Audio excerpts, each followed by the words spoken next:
umdlali yeha ipiano uJR Nkosi nolityendyana elineminyaka engama-21.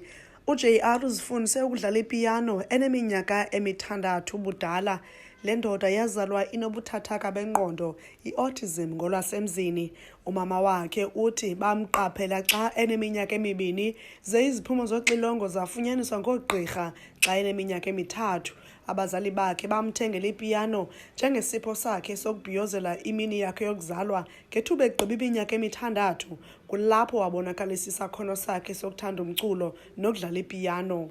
So saqaphela ngoba uJR uyathanda uhlala apha phambi kwe-TV, especially kwiinantsika zomculo and kwezi channel zomculo, and siyamqaphela uba isikakhulu uthanda aba badle ngathi badlala ipiano.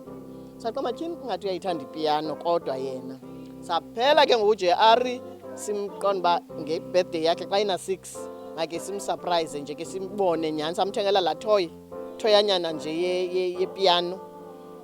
Sinalandithi mhlambi nayo yaphinda ijule pha xa eyibona eyivula njengezinye ii-toys, but to our surprise nathi ke nolonwabo lwethu xa eyivula uJR yuthi asambone nomdla ke nguyu. Abazali belityendyana bazamile ukumfumanela umntu oza kumncedisa ukumfundisa kakuhle ipiano, kodwa ngenxa yokuba engakwazi ukuthetha kakuhle khange bafumane mntu oko kube ngumngeni abathe bajongana nawo.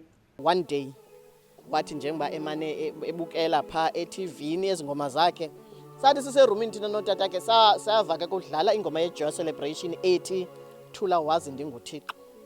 Sagqibela idlala pha, savela sayiva sayidlala kwi-keyboard, saqoma hayi man, inobufikile lo mfana ufundisa mna i-keyboard okanye kwenzeka ntoni. Sabaleka seza ngapha safika uJR eyidlala laa ngoma and wathi cumam indlela esasothuke ngayo siqoma uyaze lapho uJR uba makadlale which key, wamdlala futhi uthula wazi ndinguThixo.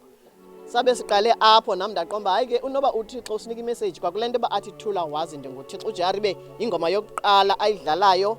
Sithetha nje uJR udlala kumaqonga amakhulu weliphondo, kwaye umama wakhe wenza nomdlalo weqonga ukuzama ukufundisa nge-Autism.